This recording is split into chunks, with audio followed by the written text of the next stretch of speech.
El título de este estudio es El alfa de la apostasía. Es decir, el comienzo de una gran apostasía que se dará en el último tiempo. Las ideas apóstatas las vamos a encontrar en el alfa, en este estudio. Así de que vamos a trasladarnos a la historia un poco.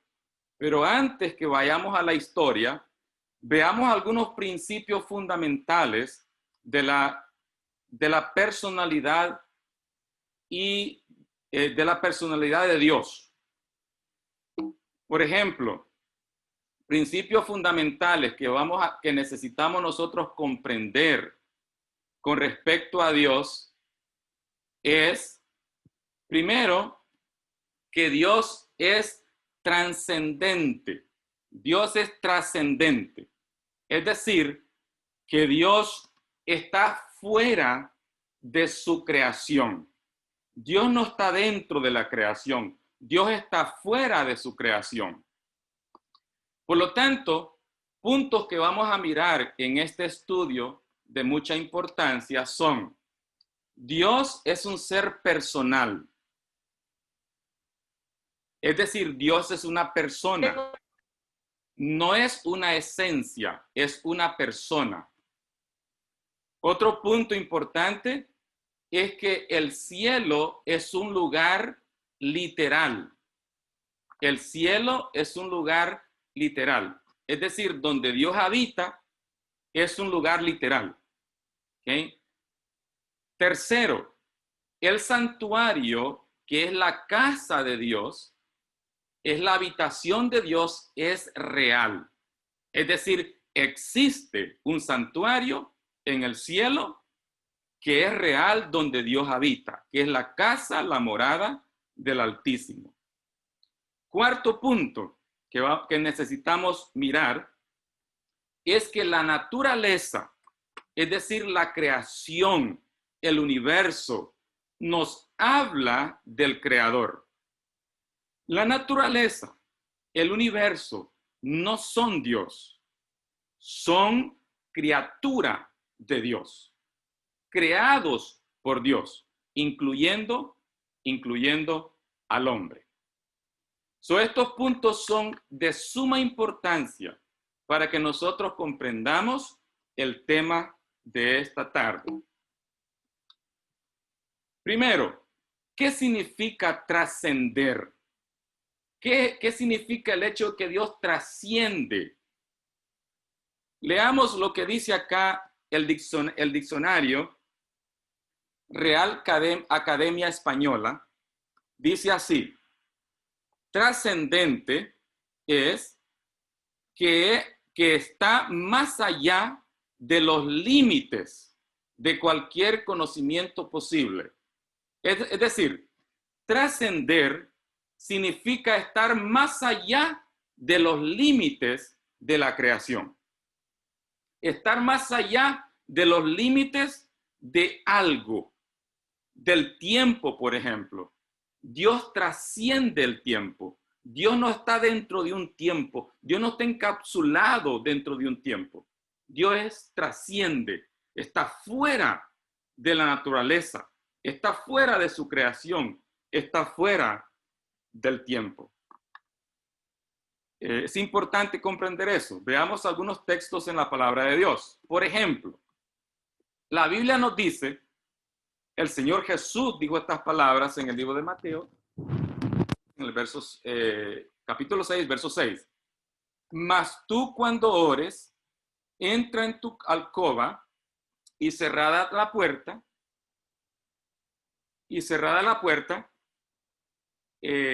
ora a tu Padre que está en secreto, y tu Padre que ve en lo secreto te recompensará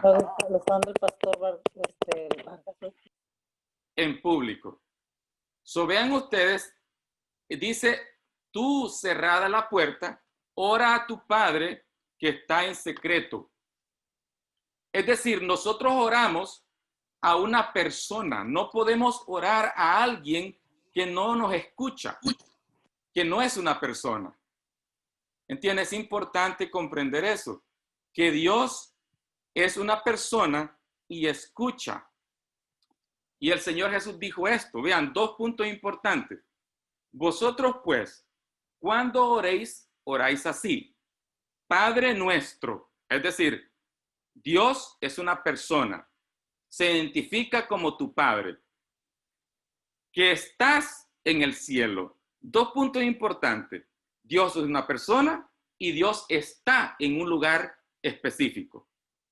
Y escucha en secreto, escucha la oración de su pueblo. Muy importante comprender eso. Dios escucha a todos. Vamos a avanzar. Otro verso que es muy importante para comprender esto con respecto a la personalidad de Dios y de su lugar donde Él habita, está en Isaías capítulo 57, el verso 15. Dice, porque así dice el alto y sublime, el que habita la eternidad y cuyo nombre es el Santo. Yo habito en la altura y en la santidad. Noten, 2 puntos importantes. Dios habita ¿dónde? En la eternidad. Es decir, Dios trasciende el tiempo.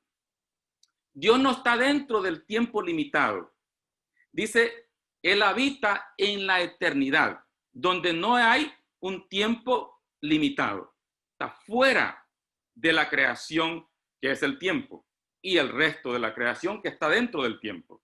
Dios trasciende. Otro punto importante. Yo habito en las alturas, es decir, tengo un lugar específico donde habito. Y ese lugar se conoce como el santuario. La casa de Dios, un lugar real. Pero al mismo tiempo dice aquí que Dios puede entrar en conexión con su naturaleza. Desde la trascendencia, Él se conecta con la naturaleza, con sus criaturas. No significa que Él vive dentro de la naturaleza, sino que Él se conecta, puede conectarse, puede tener una relación con esa naturaleza. Por lo que dice lo siguiente del verso, dice, Él habita en la eternidad, habita en lo alto y en lo sublime, y con el quebrantado y humilde de corazón. En otras palabras, Él puede vivir en aquel que está quebrantado, es decir, está arrepentido, al que lo busca, aquel que busca a Dios, Él puede habitar en él. Desde la trascendencia, Él se conecta con la creación, pero no está dentro de la creación. Él está fuera de la creación. Puntos importantes. Ok. Cuando el pueblo de Israel estaba en el desierto, el Señor le pidió al pueblo un favor muy especial. El Señor le pidió a su pueblo que hicieran para Él un santuario, es decir, una casa donde Él pudiera vivir. Vean lo que Él les pide. Y dice, Éxodo 25:8, que me hagan un santuario para que yo habite entre ellos. Si el Señor dice, quiero que me hagan un santuario porque yo quiero vivir con ellos, significa que Dios específicamente, como una persona, busca tener un espacio entre su pueblo. No que está dentro de ellos continuamente y no importando su invitación, sino que Él pide, quiero vivir entre ustedes. Es una persona. Éxodo 25:9 nos dice que ese santuario, otro punto importante, que Moisés iba a hacer en esta tierra, era una figura de un santuario real. Era una copia, un modelo de un santuario que era real, que estaba en el cielo. Vean lo que dice el verso 9. Conforme a todo lo que yo te mostré, el diseño del tabernáculo y el diseño de todos sus utensilios, así lo harás. Es decir, yo te mostré a ti un tabernáculo, así harás el que te pido que hagas en la tierra. Copia de un verdadero. El apóstol Pablo ratifica esto en Hebreos capítulo 8, en el verso 5. Dice así. Dice que le dio un mandato Dios a Moisés y le dijo, mira, haz todas las cosas conforme al modelo que te ha sido mostrado en el monte. Hazlo exactamente como el que te mostré. El santuario de la tierra era un lugar físico. Se podía entrar en él, se podía tocar, se podía palpar. Así también el santuario en el cielo, porque es un modelo, es una copia el de la tierra. Por lo tanto, el del cielo también tiene un lugar santo, un lugar santísimo, y se oficia dentro de él. Se puede tocar, se puede palpar, no es una idea, sino es un lugar literal, de acuerdo a la palabra de Dios. Y algo interesante, porque en el libro de Apocalipsis, Dios nos dio evidencias de ese santuario. Vean, del cielo, no del de la tierra, sino del cielo. Apocalipsis 11, 19 nos dice que en el santuario se abrió una puerta en el templo de Dios. Y vean, se miró un objeto dentro de la puerta. Y el templo de Dios fue abierto en el cielo y el arca de su pacto fue vista en su templo. Entonces aquí dice claramente que se abrió la puerta en el cielo y se miró el santuario dentro, el arca del pacto dentro del templo de Dios. Saben que cuando Dios le dijo a Moisés, háganme un santuario, también le dio ciertas leyes bien interesantes. Vean ustedes una de las leyes que le dio, un mandato. Deuteronomio capítulo 23, el verso 11 al 14, Dios les dio una indicación bien especial. Les dijo, cuando yo venga a vivir con ustedes, yo quiero que ustedes hagan sus necesidades fuera del campamento. Allá afuera, no dentro de la ciudad, sino afuera. Cuando salgan ustedes a hacer sus necesidades, vayan allá, fuera. Vea por qué. Deuteronomio capítulo 23 dice, y tendrás un lugar fuera del campamento y saldrás allá fuera. Verso 13, tendrás también una estaca entre tus armas y será que cuando estuvieres allí fuera, cavaras con ella y luego al volverte cubrirás tu excremento. ¿Por qué? Porque Dios no está en todos lados. Dios elige dónde ir. No sea que si el excremento de ellos está por todos lados, el Señor lo mire. Vean el verso 24. Porque Jehová tu Dios anda en medio de tu campamento para librarte y entregar a tus enemigos delante de ti. Por tanto, será santo el campamento para que él no vea en ti cosa inmunda y se vuelva de en pos de ti. Es decir, se vaya. Si Dios está en todos lados, si Dios está en cualquier área, entonces, ¿qué importa dónde se haga? ¿Verdad? Pero dice acá que Dios elige dónde ir. Dios vendría al campamento y el pueblo tenía que ser limpio, porque no sea que Dios mirara la impureza y se fuera. Estamos hablando de un Dios personal. De un Dios personal. La naturaleza, dice la palabra de Dios, el universo nos habla del Creador. No es el Creador. Salmos capítulo 19, en el verso 1 dice, los cielos cuentan la gloria de Dios y el firmamento anuncia la obra de sus manos. Es decir, lo creado nos habla de Dios, no es Dios. ¿Está entendiendo? Es decir, la naturaleza no es Dios. La naturaleza nos habla de un creador. ¿Okay? Ese es el concepto, esa es la idea que se nos da. Bien, yo los quería traer a este punto. Existe una corriente teológica en este mundo, que no es nueva, por cierto, es bastante vieja, que se conoce como el panteísmo. El panteísmo enseña exactamente lo contrario a lo que nosotros hemos leído acerca de Dios hasta este momento. Exactamente lo contrario. ¿Qué enseña el panteísmo? Veamos lo que dice la Biblia. Perdón, lo que dicen las ideas panteístas. Voy a leerlo. Primeramente, consultemos al diccionario. El diccionario nos dice que panteísmo es un sistema filosófico de quienes creen que la totalidad del universo es el único Dios. ¿Qué enseña el panteísmo? Que el universo es Dios. La totalidad del universo es el único Dios. En otras palabras, Dios no trasciende, Dios no está fuera, está incluido en el universo. ¡Qué idea tan errada!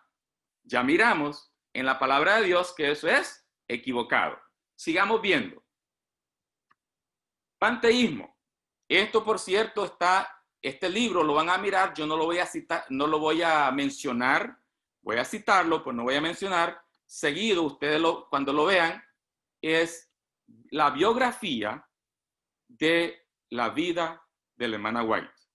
Vean, está escrito en la página 281, dice así: el panteísmo describe a Dios no como un gran ser personal, sino como una esencia misteriosa, una influencia impersonal que impregna toda la naturaleza. Dios se ve en toda la naturaleza, en el árbol, en las flores, la luz, el sol, el aire y los seres humanos. El poder de Dios en la naturaleza se confunde con la personalidad de Dios. El panteísmo enseña, cree, que Dios no es una persona, sino que es una esencia. Es algo así como una energía que lo impregna todo, que lo envuelve todo. Por lo tanto, el todo es Dios. Vea qué interesante. Doctrinas erradas, conceptos errados con respecto a Dios. Sigamos mirando. El panteísmo, la palabra panteísmo es una palabra compuesta que viene de dos palabras griegas que son pan, teos. Pan quiere decir todo. Teos quiere decir Dios. Por lo tanto, la idea es todo es Dios. Eso es lo que significa la palabra panteísmo. Todo es Dios. Todo. El árbol, el aire, los seres humanos, todo es Dios. El agua, el pan que comemos es Dios. Todo esto es Dios. Qué interesante. Eso enseña el panteísmo. Conceptos errados, erróneos acerca de Dios. Sigamos. Características del panteísmo. El panteísmo concibe al universo como un todo. El universo es Dios. Estoy leyendo de un libro panteísta. El panteísmo establece que Dios es el universo. El panteísmo establece que Dios y el universo son lo mismo. Es la misma cosa. Ok. El panteísmo rechaza las concepciones tradicionales de Dios. Una de estas es su trascendencia. Es decir, que Dios es una entidad que trasciende al universo y está por encima de este. Esa idea la elimina el panteísmo. Por el contrario, dice, los panteístas afirman que Dios es todo y que todo es Dios. Vean ese concepto, ve interesante. Dios es todo, todo es Dios. Aún usted, sí, nosotros somos Dios. Está dentro. Hay que buscarlo dentro de nosotros, no afuera de nosotros. ¡Qué idea tan terrible! Ok, sigamos leyendo. Otra diferencia importante entre las religiones teístas occidentales y el panteísmo es el concepto de personalidad que se describe de Dios. Es decir, las religiones occidentales, que son las religiones cristianas, creen que Dios es una persona. El panteísmo cree lo contrario. Para los panteístas, Dios no tiene una voluntad sobre el universo o el mundo, por lo que no puede actuar en este. El Dios del panteísmo no es personal, no tiene características, creencias, preferencias o deseos, por eso no actúa. Vean los conceptos. Dios no es una persona, de acuerdo al panteísmo. Otra característica. Según los pensadores de esta corriente teológica, Dios es la divinidad no personal que impregna toda la existencia y comprende la humanidad divina del mundo. Dios no es una persona. Dios es una esencia que lo llena todo, que está en todas partes. Es un Dios que está en todo lo que se ve y lo que no se ve. Está en todos lados. ¡Qué idea! Ahora, ¿por qué esa idea es tan peligrosa? ¿Por qué esos conceptos son equivocados? ¿Qué importancia tiene identificarlas? ¿Y en qué nos dañaría a nosotros como iglesia adventista, como adventistas? ¿En qué forma dañaría nuestras doctrinas fundamentales? Eso es lo que vamos a mirar de aquí en adelante. En primer lugar, bueno, vamos a pasar esto. Ustedes van a encontrar, sabe que esas ideas son modernas, están entrando hoy día al mundo religioso de una forma bien sutil.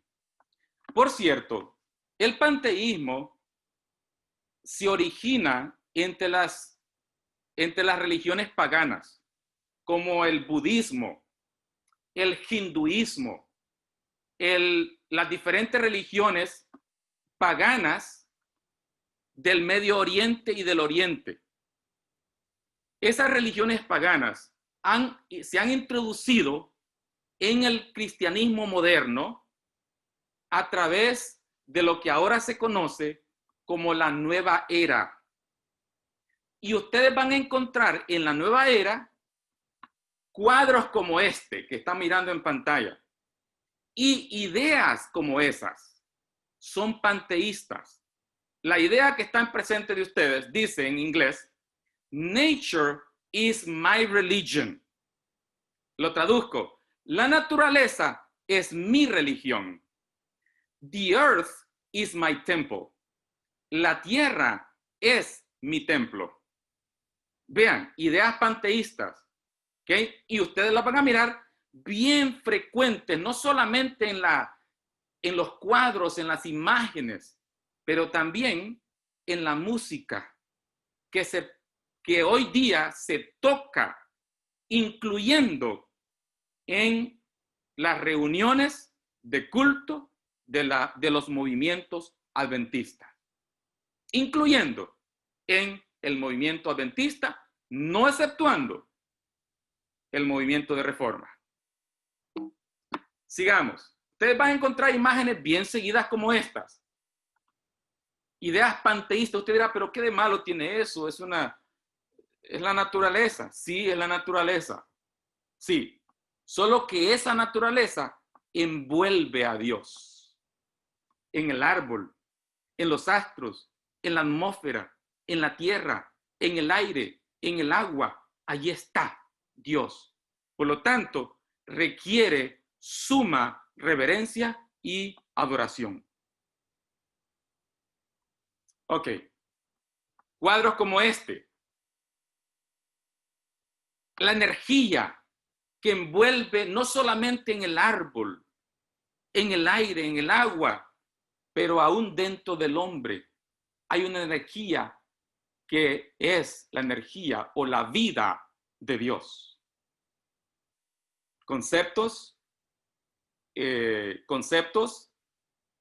panteístas. Ahora, quiero decirles algo, hermanos.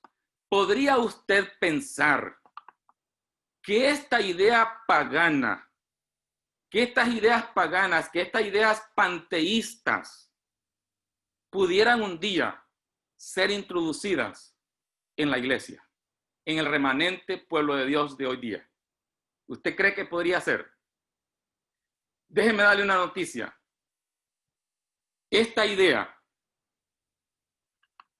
tocó la puerta adventista desde el año, o mejor dicho, llegó al clímax del deseo de ser introducida en el movimiento adventista desde 1903. Fue el clímax de la entrada del panteísmo en el movimiento adventista. Increíble, increíble. Pero le voy a leer las citas. En el año, y por cierto, esto profetizado por Ellen G. White, años que el panteísmo tocara la puerta adventista. En el año de 1903, de manera muy marcada, el cumplimiento de una predicción hecha por Elena White, desde 1884, ella predijo la llegada del panteísmo a la iglesia o al movimiento adventista. Publicada en los testimonios en el año de 1885. Vean lo que ella escribió con respecto a eso, la profecía que ella escribió con respecto al panteísmo tocando la puerta de entrada en el adventismo. Ella escribió esto, 1884. Dijo: Satanás espera envolver al pueblo remanente de Dios en la ruina general que está sobrevenir a la tierra. A medida que la venida de Cristo se acerque, será más resuelto y decidido en sus esfuerzos para vencerlo. Se levantarán hombres y mujeres profesando tener alguna nueva luz o alguna nueva revelación que tenderá a conmover la fe en los antiguos hitos. ¿Cuál será la tendencia de estas nuevas teologías, de estas nuevas ideas, de estos nuevos sentimientos con respecto a Dios? Dice que va a conmover o va a sacudir los mismos antiguos hitos, es decir, los pilares de la iglesia adventista.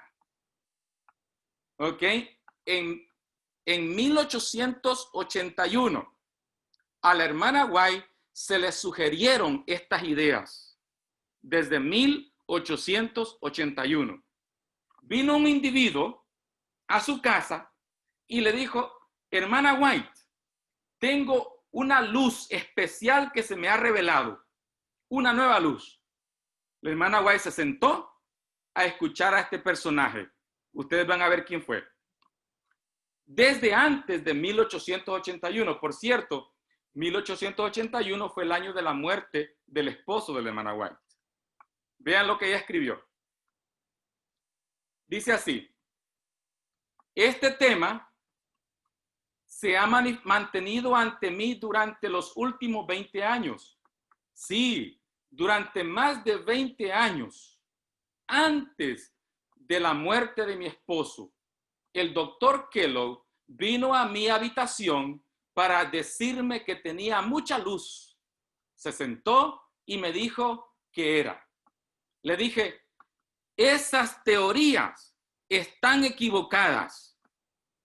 Las he conocido, es decir, no era nada nuevo para ella. Ya las conozco. Están equivocadas, hablando de las ideas panteístas. Otro escrito, o mejor dicho, el mismo escrito, más adelante. Conducen, es decir, esas ideas equivocadas, conducen a hacer de Dios una nulidad y de Cristo una nulidad. Debemos reprender estas teorías en el nombre del Señor. En otras palabras, estas ideas nulifican la personalidad de Dios. Hacen de Dios una nada. Ya no es una persona. Nulifican la personalidad de Dios. Esas teorías son erradas. Ella las enfrentó desde el año antes, dice ella, de la muerte de su esposo, que fue en el año de 1881. ¿Okay? Mientras hablaba de estas cosas, ponía todo el asunto ante el doctor Kellogg y le mostraba cuál sería el resultado de recibir estas teorías. Pareció aturdido. Dije, nunca enseñes tales teorías en nuestras instituciones. No las presentes a la gente. Son teorías equivocadas, teorías erradas, nulifican a Dios. Lo hacen nulo. ¿Quién fue el doctor Kellogg? El doctor Kellogg fue un doctor de medicina muy influyente, no solamente en el adventismo, sino en el mundo, porque su influencia trascendió aún fuera de Estados Unidos. Su influencia salió del país. El doctor Kellogg nació el 26 de febrero de 1852 y murió el 14 de diciembre de 1943. Dice acá, fue un médico nutricionista, inventor, activista de la salud y empresario estadounidense. Fue director del sanatorio de Battle Creek en Battle Creek, Michigan. Como inventor, el doctor Kellogg fue conocido y sus inventos hasta el día de hoy. Era un hombre chaparrito, bajo de estatura, con apenas 5 pies y 4 pulgadas. Es decir, 1.6 metros de altura, pero tenía un cerebro gigantesco. Pocos como él. Un gigantesco intelecto. Tremendo, el doctor Kellogg. Era un cirujano, inventor, educador, administrador, escritor y un comunicador público. Sus talentos eran únicos y especiales. El diablo no podía usar otra persona mejor que el hermano o pastor Kellogg, o doctor Kellogg. Sus inventos están hasta el día de hoy con nosotros. Si usted no lo sabía, el doctor Kellogg inventó el desayuno que hasta el día de hoy se practica como cornflakes. Cornflakes fue una creación del doctor Kellogg. Su empresa se llamaba Sanitas Nat Food Corporation, fundada por el doctor Kellogg, e inventó el cereal cornflakes.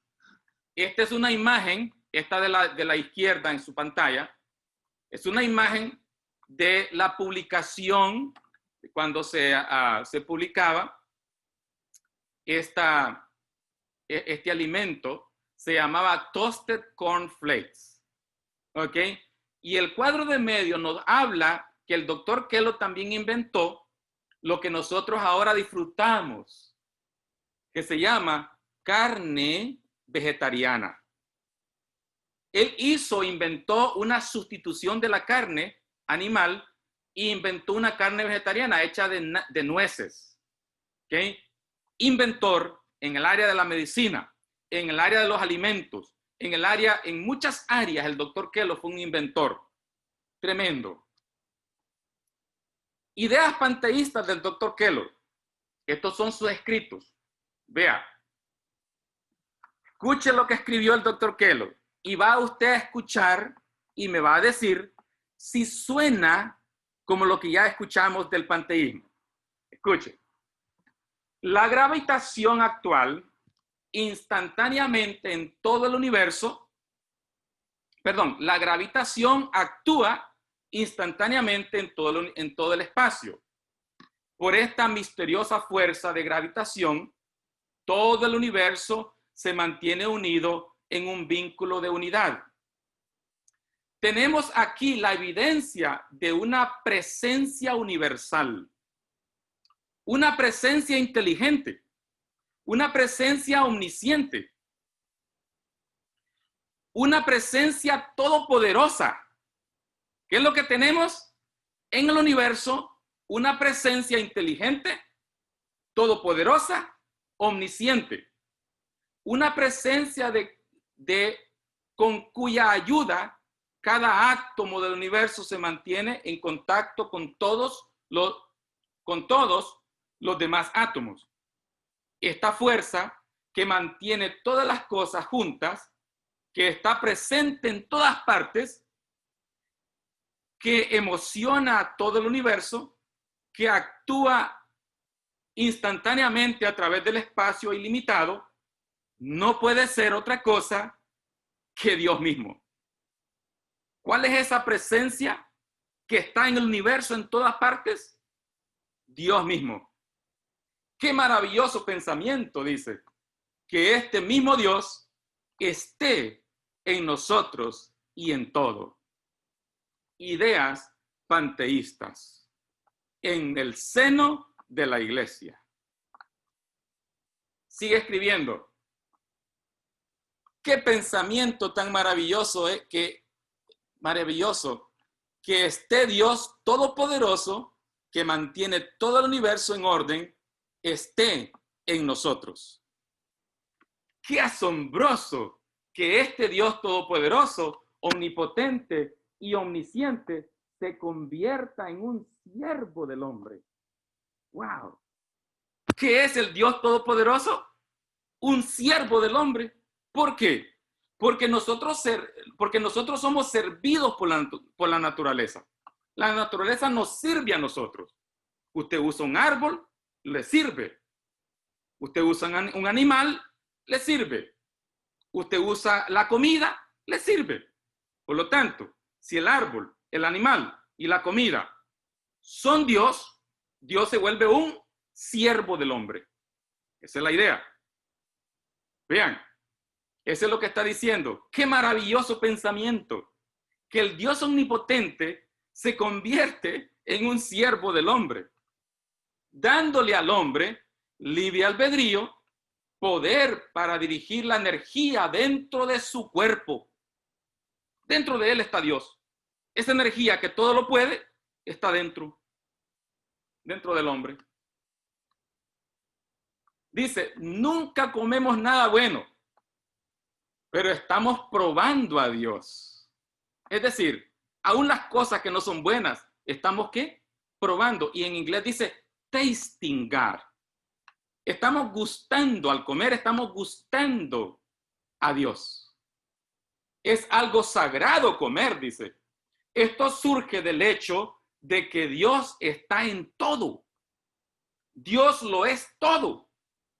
El todo y en todo. En todo lo que comemos. Ahí está Dios. En el pan, en el agua, en el aire que respiramos. Dios entra en nosotros y está en nosotros. ¡Qué terrible pensamiento! ¿Qué dijo Isaías? ¿Dónde habitaba Dios? Dios habita en lo alto, en lo sublime. Y habita con el quebrantado, no en todos, sino con el quebrantado de corazón, con el que se ha convertido. Con ese habita. Eso dice la Biblia.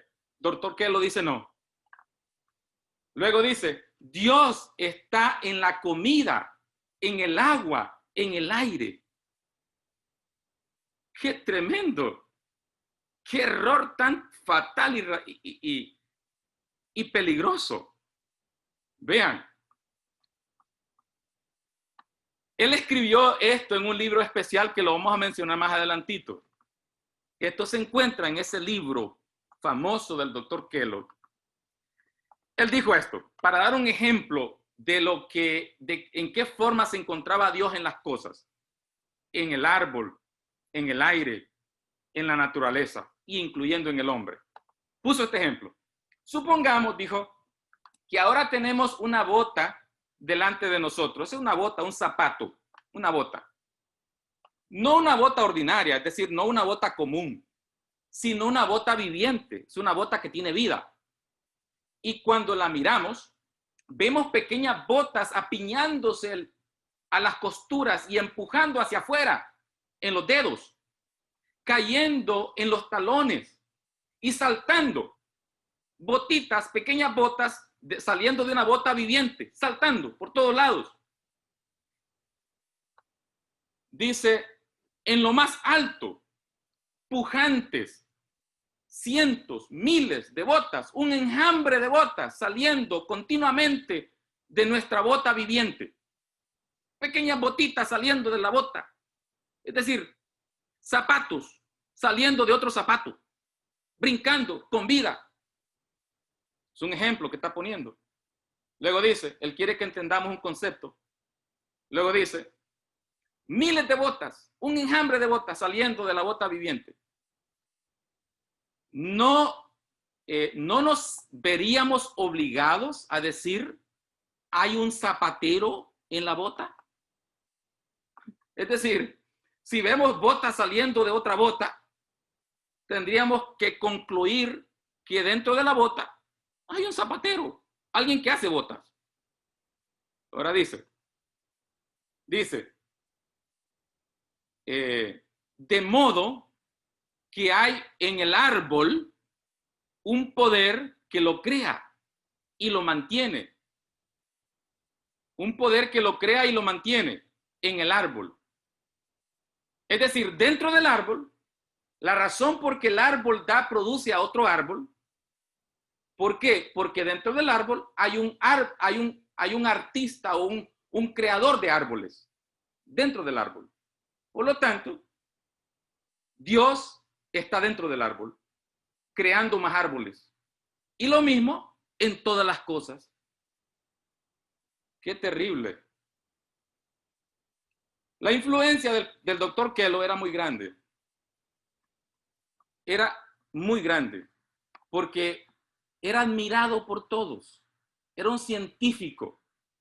Era un inventor, médico, cirujano, como nunca ha habido en su tiempo. El mejor. Y era admirado por todo el cuerpo médico del hospital, del sanatorio. Su influencia era muy grande. La hermana White escribió esto. Los ministros y médicos que tenían un gran respeto por el Dr. Kellogg comenzaron a asimilar su filosofía y a desarrollarla en su propio trabajo, no sabiendo al punto que los conduciría. Influencia del Dr. Kellogg era muy grande. Escuchen las palabras de este doctor que trabajaba con el Dr. Kellogg. El doctor Daniel H. Kress era un cirujano del cuerpo médico que trabajaba en equipo con el doctor Kellogg. Escribió esto este doctor. Pero además del hecho de que Dios está en cada hombre, debemos reconocer que Él está en todo. La comida que comemos, el aire que respiramos, estos son un medio de administrar vida al hombre. Dios está en todos lados, dijo el doctor Daniel H. Kress, que era influenciado directamente por el doctor Kellogg. Y como él, muchos, incluyendo al que vamos a mirar enseguida. Ustedes lo van a reconocer porque escuchamos de él en el estudio pasado. ¿Ok? Y es el doctor E. J. Waggoner. E. J. Waggoner fue uno de los pastores. El E. J. Waggoner era un doctor también, además de ser pastor, era un doctor de medicina. Fue uno de los pastores, como escuchamos en el estudio pasado. Por cierto, si no lo han escuchado, lo van a escuchar porque lo vamos a poner en un lugar especial. Y el pastor Sinio presentó que este hombre fue utilizado por Dios en el año de 1888 para traer un mensaje especial a la iglesia o al movimiento adventista. El mensaje de la justificación por la fe, que fue rechazado por la iglesia, fue presentado por dos, y uno de ellos fue el doctor E. J. Waggoner. Escribió las siguientes palabras. Noten el año, porque yo sé que ustedes hicieron una pregunta en ese día. Escuchen la fecha. La fecha fue en el año de 1899. Él escribió estas palabras. Dijo esto: doy gracias a Dios, hermanos, porque el Señor me ha enseñado algo en los últimos meses y me ha permitido enseñar algo sobre cómo vivir para siempre, dijo el doctor Waggoner. ¿Qué es lo que nos da vida? Él sigue escribiendo. ¿Qué es lo que nos da vida? Él empieza a hacer una serie de preguntas y se contesta a sí mismo. Dice, ¿qué es lo que nos da vida? No importa quiénes seamos, es la vida de Dios. Eso es lo que nos da vida. ¿Cuántas vidas hay en el universo? Solo hay una vida. Y esa es la vida de Dios. ¿Para qué se nos da vida de Dios? Para que lo vivamos. ¿Y cuánto durará la vida de Dios? Por la eternidad. ¿Para qué nos deja tener esta vida? ¿Y por qué lo soporta con nosotros y con todo el mundo entero? Para que tomemos la vida que Él ya ha dado y sepamos que es la vida eterna. Sigue escribiendo. Cuando un hombre sabe y conoce y reconoce que cada aliento que inhala es un soplo directo de Dios en las fosas nasales, vive en la presencia de Dios y tiene una vida llena del Espíritu Santo. En otras palabras, cuando tú respiras, cada respiro te llena de Dios, porque ese es aliento de Dios. Por lo tanto, te llenas de Dios no importa quién seas. Puede ser un criminal, puede ser un rebelde. Si el mismo diablo respira, se llena de Dios. Esa es la idea.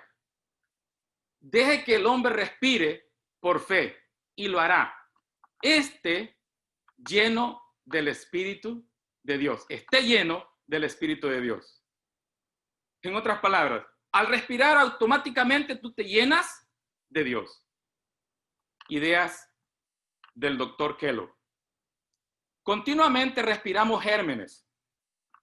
No se puede salir a la calle, al menos en las ciudades, sin respirar los gérmenes de la tuberculosis, pero no todos tenemos tuberculosis. ¿Por qué? Podemos estar expuestos a la fiebre tifoidea y sin embargo escapar, es decir, no estamos enfermos a pesar de que respiramos esos gérmenes malignos. ¿Por qué? Porque es decir, la gente puede responder, había vitalidad para resistir. Es decir, hay un cuerpo, es decir, hay fuerza vital para responder. Pero él responde, pero ¿qué es lo que se traga estos gérmenes? Es la vida de Dios. Es decir, la vida de Dios que está en ti se traga estos gérmenes. El aire es la medicina de Dios y la buena comida es la medicina de Dios. Hay poder, vida en el agua pura, porque la vida de Dios está en ella. ¿Por qué hay poder en el agua, vital en el agua? ¿Por qué hay poder vital en el aire? Porque la vida de Dios está en él. ¿Qué ponemos en la tierra cuando queremos maíz? Plantamos la semilla. Ahora, cuando tienes un puñado de semilla, de buena semilla, esa semilla tiene la vida de Dios en ella. Cuando esto se convierte en pan, todavía hay vida en ella. No vemos la vida, pero está allí. Y es la vida de Dios. Es decir, Dios en el pan. Y luego dice, es su cuerpo. Y tomamos su cuerpo y obtenemos vida. En el original dice, y comemos su cuerpo y obtenemos vida. ¿De qué está hablando aquí el doctor Waggoner? Está diciendo que en el pan que comemos, estamos comiendo a Dios. Pregunta, ¿le suena eso algo conocido? ¿Acaso no existe una doctrina que enseña que cuando tú comes el pan, estás comiendo a Dios? Es la doctrina el dogma católico de la transustanciación. Es decir, el hecho de que el cura convierte el pan en Dios. Y así lo capta la congregación. Escuchen lo que pasa.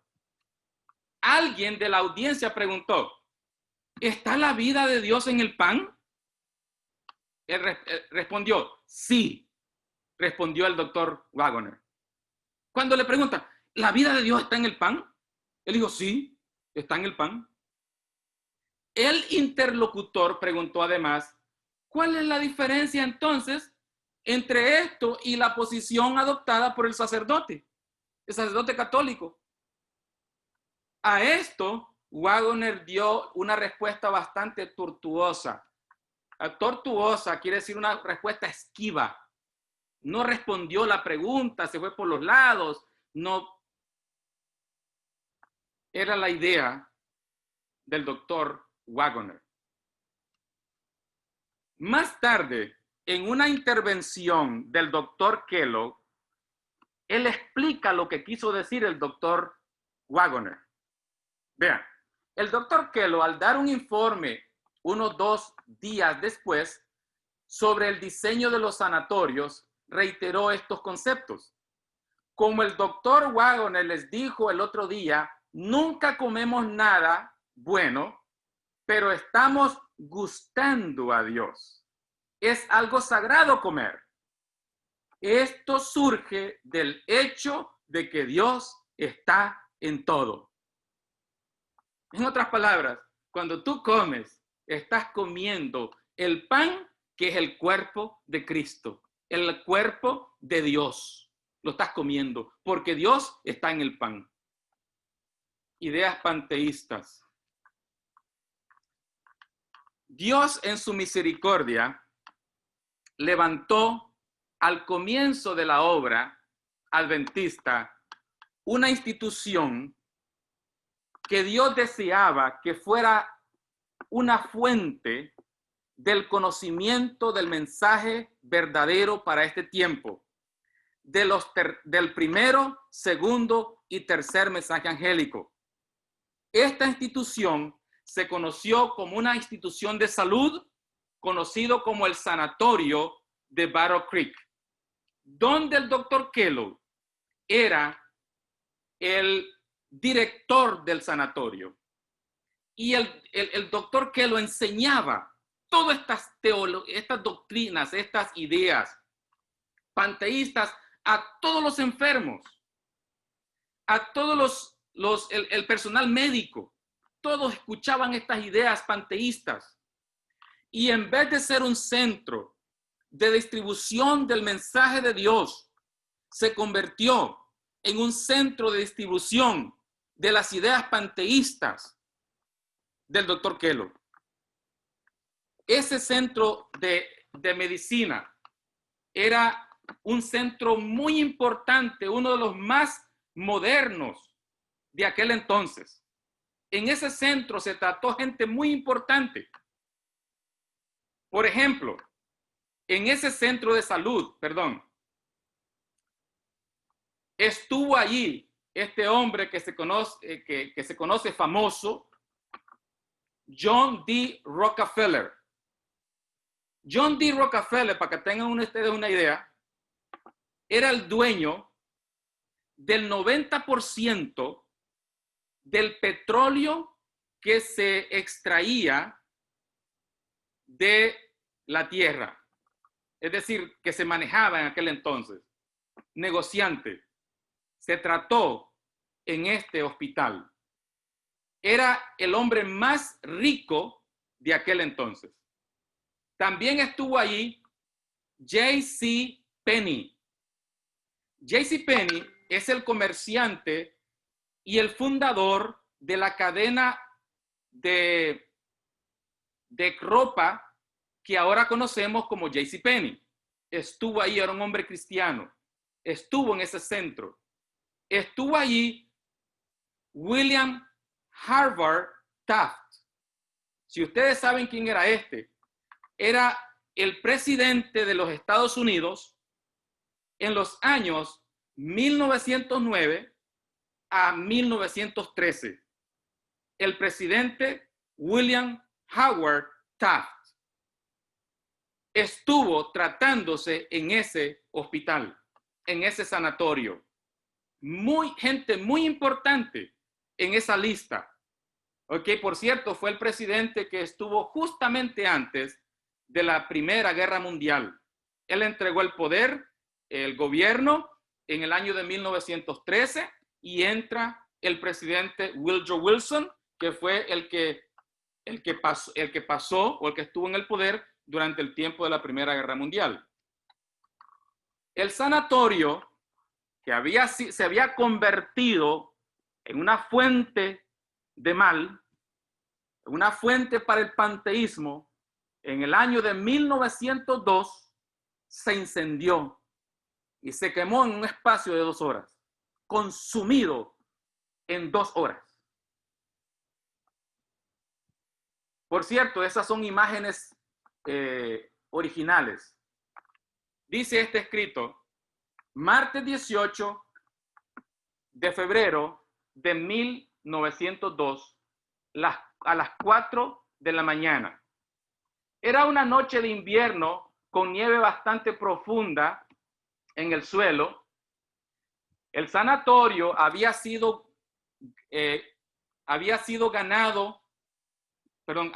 ido ganando popularidad y sus edificios principales estaban llenos al máximo. Su lista de invitados incluía nombres de líderes empresariales y gubernamentales.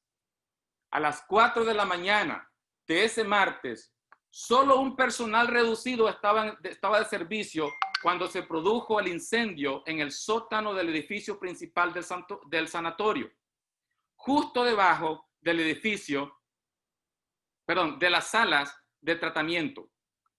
Se activaron las alarmas. El cuerpo de bomberos en minutos estuvo allí. De diferentes ciudades llegaron, pero no pudieron hacer nada. El sanatorio se quemó. Cuando el inspector de seguros revisó la situación unos días después del incendio, declaró: nada más que el poder divino podría haber ayudado a esas enfermeras y médicos a hacer lo que hicieron para sacar a la gente. Habían unos 400 pacientes dentro del sanatorio siendo atendidos aquella madrugada a las 4 de la mañana. Y un personal reducido sacó en cuestión de minutos a todo al personal y todos salieron con vida de el sanatorio, menos uno. Todos menos uno. Un hombre anciano de 80 años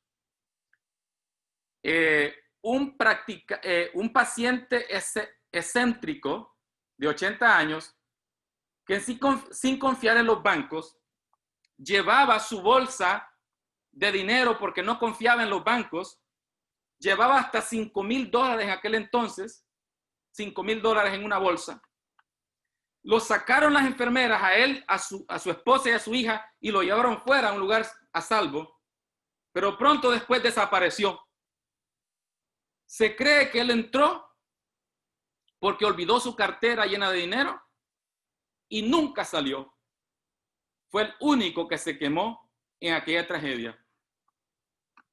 El sanatorio, estas son fotos originales, fue reducido a cenizas el 18 de febrero de 1902, porque el sanatorio se había convertido en un centro de distribución de ideas panteístas. El doctor Kellogg estaba de viaje aquella madrugada. Cuando llegó a la ciudad, el doctor Kellogg fue directamente al edificio, al lugar de la tragedia. Llegó ese martes por la tarde y en el mismo momento pidió que le trajeran una mesa y un lápiz y un papel y empezó el diseño del siguiente sanatorio. Solo que él dijo, será 10 veces más grande que el que tenemos. Empezó el proyecto de un nuevo sanatorio, contrario a lo que la hermana White le decía, a la voluntad de Dios. Pero resulta que el seguro médico no les dio no les cubrió más que unos $140,000. Y el sanatorio costó, la pérdida de ese sanatorio fueron de $400,000. El seguro solo les cubrió una parte, ni siquiera la mitad, unos $140,000. Y el proyecto que él se estaba proponiendo era ambicioso. Estás hablando de unos $700,000. En aquel entonces, cuando el sueldo mínimo al mes era de unos 15, de un profesional, $15, $700,000, era una fortuna. ¿De dónde iba a salir ese dinero? ¿De dónde? Pero él estaba empeñado que eso iba a ser una realidad. Estos son los periódicos que anunciaron la tragedia. Ahí están. Él tuvo una idea, en realidad se le dio una idea. Él dijo, doctor, por cierto, quien le dio esta idea fue el pastor Daniel, que era el presidente de la Conferencia General aquel año, 1902. Apenas había ascendido al puesto, al oficio. El pastor le dijo, doctor, escriba un libro, pero no ponga esas ideas panteístas en el libro, ¿ok? El doctor dijo, buena idea. No, no lo voy a hacer. No lo voy a hacer. Y escribió el libro. Yo quiero que el libro se llamó The Living Temple. The Living Temple, publicado 1903. The Living Temple, en el prefacio, la parte donde él da un agradecimiento a los colaboradores, a los que leyeron su libro, los que los que aprobaron la lectura, incluyendo la teología del libro, él incluyó a este hombre que ustedes ven aquí. Lo estoy apuntando. Se llamó A.T. Jones.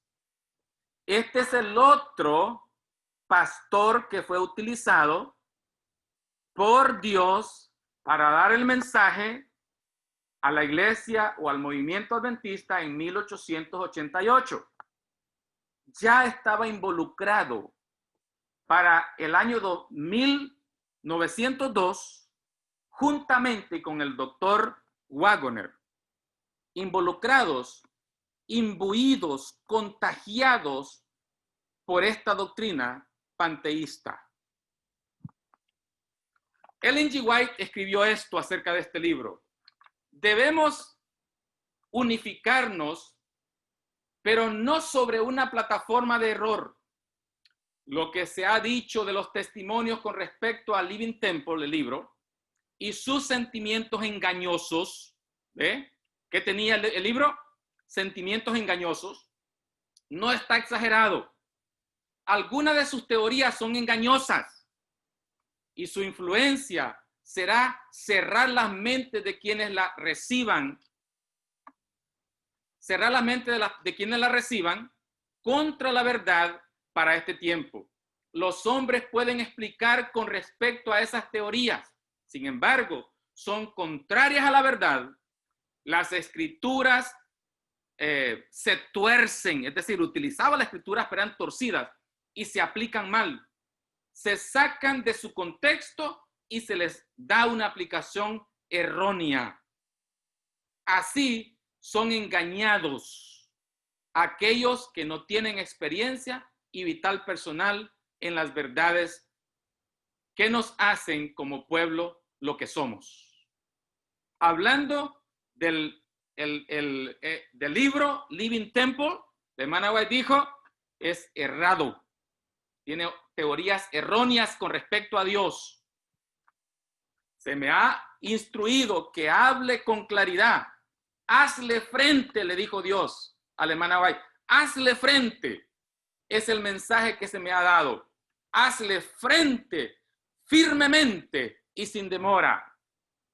Pero no hemos, bueno, más adelante.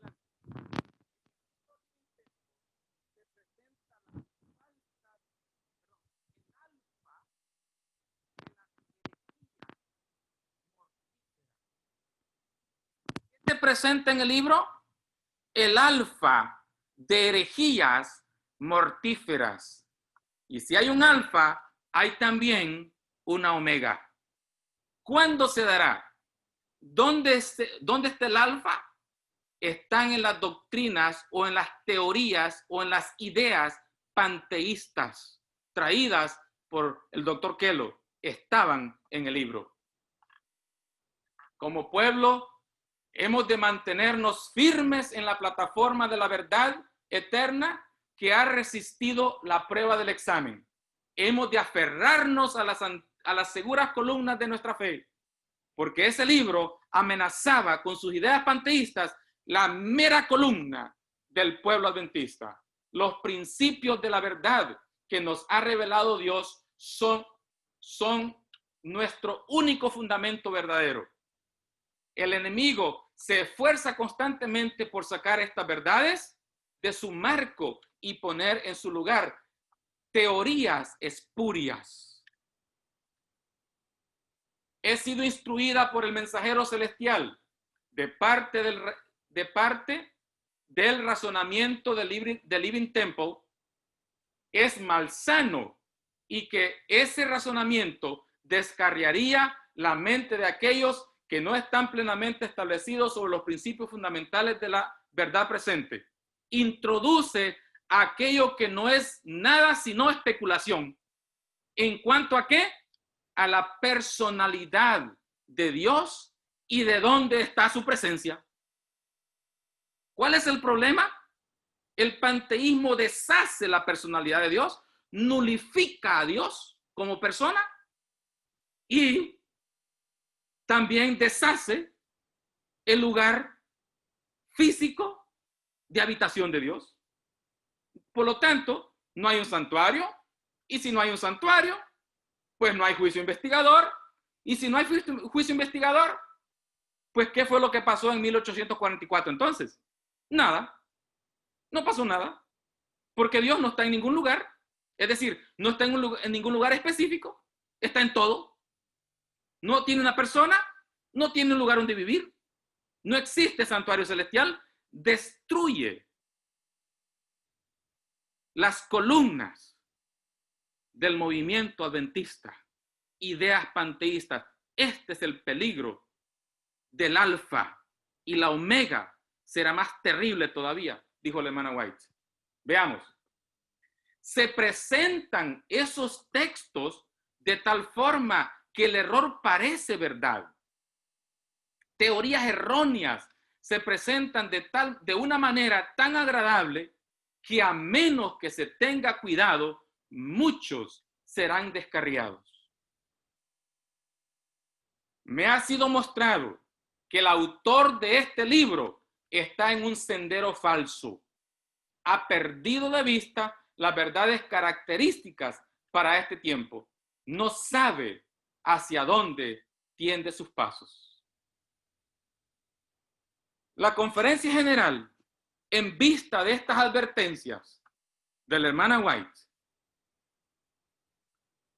y en vista de que el doctor tenía una influencia poderosa sobre ellos, ya eran muchos los doctores y pastores, ministros que corrían con esa idea.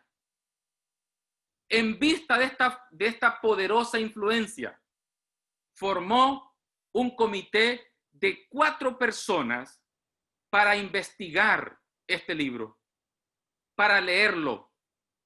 Formó a un comité de 4. Después de la lectura, se prepararon 2 informes.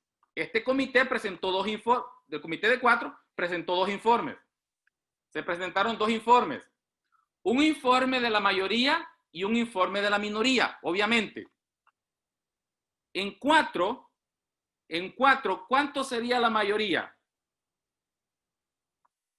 3, ¿verdad? ¿Y cuánto sería la minoría? 1. Ok. Un informe fue dado por la mayoría y otro informe fue dado por la minoría. Ok. Dice, los informes se llevaron al Consejo de Otoño de ese año, es decir, del año 1903. El informe mayoritario indicó, vean, ¿qué escribió o qué escribieron los de la mayoría? Los 3 escribieron esto. No encontramos en el libro Living Temple nada que no parezca contrario a la Biblia o a los principios fundamentales de la religión cristiana. Está limpio, no tiene herejías, está perfecto. La hermana White, la profetisa, había dicho lo contrario. La mayoría dijo, no, está bueno, publiquémoslo. Y no vemos ninguna razón por la que el comité no lo recomiende para su distribución. ¿Saben quién eran los 3 que estaban en esa mayoría? Aquí están los nombres. Estaban A.T. Jones, el hombre que usted ve aquí, A.T. Jones, y J.H. Kellogg, el doctor, también era parte del comité, el autor del libro. Y el otro, David Paulson. Estos 3 dijeron, el libro está sano. Está perfecto, en perfecta armonía con nuestra fe y con la Biblia. Adelante, publiquémoslo. El informe de la minoría dijo lo siguiente. El informe de la minoría fue escrito por W.W. Prescott. El pastor Prescott dijo esto.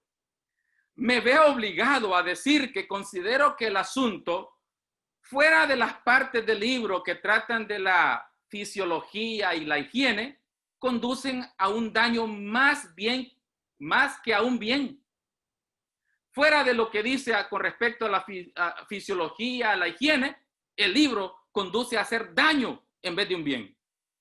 Y luego dice, y me atrevo a expresar la esperanza de que nunca se publique. No lo recomiendo para la publicación. ¿Saben qué hizo la conferencia general? A ver, ¿qué ustedes piensan que hizo la conferencia general? ¿Le dio luz verde? ¿Escuchó al informe de la mayoría o de la minoría? La conferencia general dijo, no, lo vamos a publicar. Es decir, aceptó el informe de la minoría. Pero el doctor Kellogg no era un hombre fácil. Sus ideas y su carácter estaban bien acementados. Es un hombre que no se daba por vencido por nada del mundo. ¿Qué hizo el doctor Kellogg? Se quedó con los brazos cruzados. Dijo, ok, ni modo, perdí. Veamos. El comité de la asociación escogió el informe de la minoría. El doctor Kellogg hizo un pedido personal a la Review Herald para imprimirlo. En otras palabras, ok, yo no necesito la aprobación de la conferencia general, lo voy a hacer yo solo. Llevó el manuscrito a la publicadora, a la casa publicadora de la iglesia, al Review Herald, lo llevó, y como el director estaba a su favor, no hay problema. El libro va adelante sin la aprobación de la iglesia, contra la voluntad de Dios, contra las advertencias de la hermana White. La hermana White, en visión, miró a un ángel un día con una espada encendida de fuego en el edificio, parado frente al edificio de la casa publicadora. Lo hizo saber, pero el doctor Kellogg no le importó. ¿Y qué pasó? ¿Qué ustedes creen que pasó?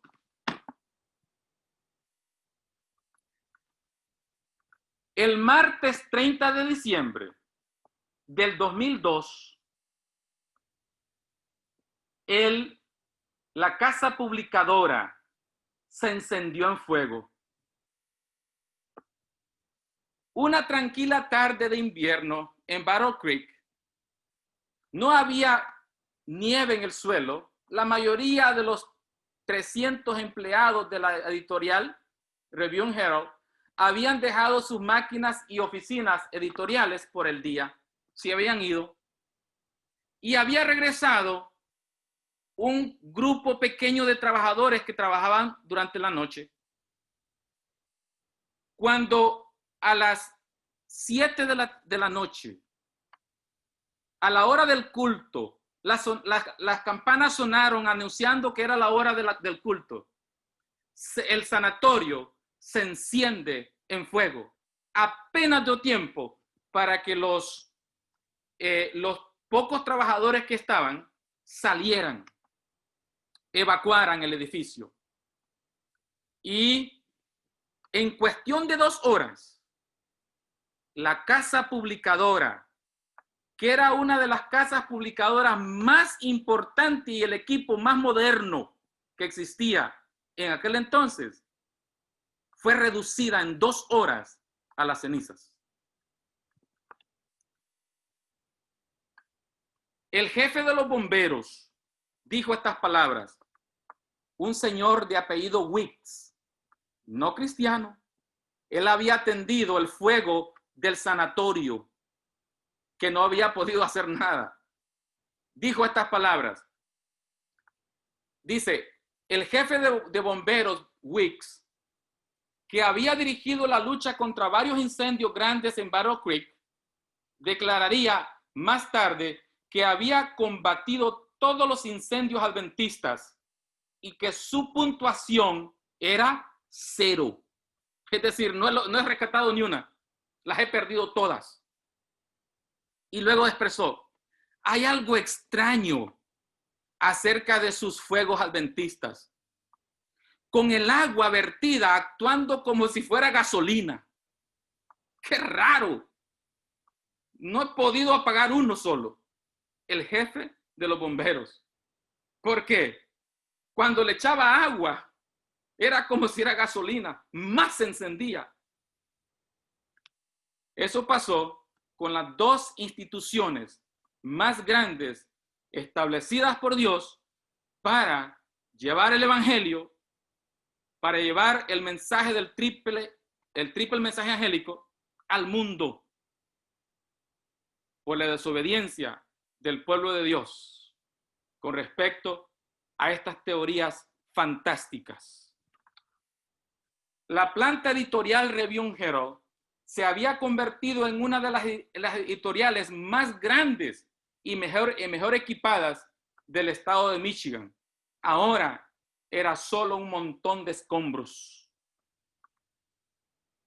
Esta es la foto original de cuando la casa publicadora estaba en pie y su personal. Habían más de 300 personas que trabajaban en esta editorial. La hermana White escribió esto: se me ha instruido que amoneste a nuestro pueblo, porque muchos están en peligro de recibir teorías engañosas que socavan las columnas fundamentales de la fe. No os engañéis. Muchos se apartarán de la fe prestando atención a espíritus engañadores y doctrinas de demonios. Tenemos ahora delante de nosotros el alfa de estos peligros. La omega será de una naturaleza asombrosísima.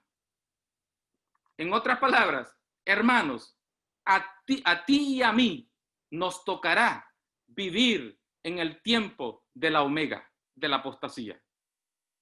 ¿Qué será? Bien, analicemos para concluir lo que hemos mirado. Vean ustedes cómo el alfa de la apostasía, que es el panteísmo, introducido o tratando de introducirse en el adventismo, contrasta a las creencias de la iglesia adventista. Primero, Dios está en todo. La iglesia dice el panteísmo. El movimiento adventista con su doctrina original dice, Dios está en el santuario. Hay un santuario, por eso es que en 1844 Jesús pasa del lugar santo al lugar santísimo, porque hay un santuario literal. Esa idea que Dios está en todo y que no hay un lugar físico donde Él está, destruye la idea del santuario, la doctrina fundamental del santuario.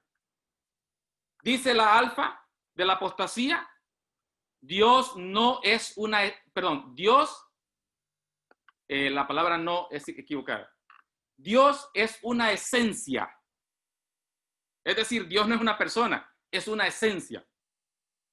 Adventismo dice, Dios es una persona, delante del cual todos tendremos que venir a dar cuentas.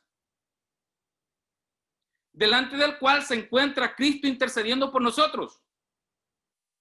Dice el panteísmo, Dios está dentro del hombre. Dice el adventismo, Dios juzga al hombre. Pero si Dios está dentro del hombre, ¿qué va a juzgar Dios? Porque está dentro de él. Todo lo que el hombre hace, lo hace Dios porque está dentro de él. Por lo tanto, ¿qué es lo que va a juzgar? Por el hecho que que Dios está dentro del hombre, no hay mal, no hay bien, no hay pecado. Todo es relativo. Lo que yo digo y lo que yo hago viene de Dios porque Dios habita en mí. Dios está dentro de mí. Yo soy Dios. Dice el adventismo, transgresión de la ley de Dios es pecado. La ley de Dios es la que define lo que es pecado, no lo que tú dices o lo que el otro dice o lo que el otro haga, sino lo que dice la ley. Si Dios habita en mí y yo soy Dios, no existe verdad absoluta de acuerdo al panteísmo, sino que lo que yo digo, lo que el otro dice, es verdad. La verdad es relativa. El adventismo dice, la Biblia define lo que es verdad. No tú, no yo, no el individuo, sino la Biblia. El panteísmo dice, tengo que encontrar a Dios dentro de mí. Qué interesante.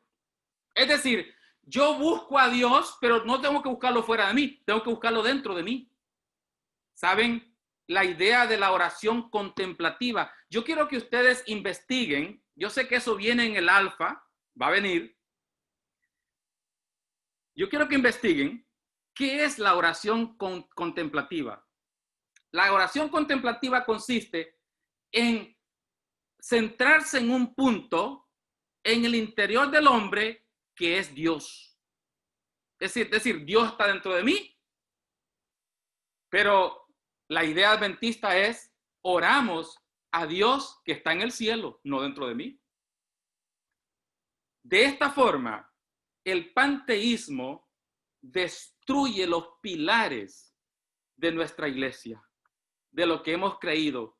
Díganme ustedes si es peligroso o no es peligroso. Que el Señor nos ayude a tener percepción fina y aguda para identificar estos errores que están siendo introducidos a través de la música, a través de prácticas de culto, a través de oración contemplativa, de busca en tu interior a Dios.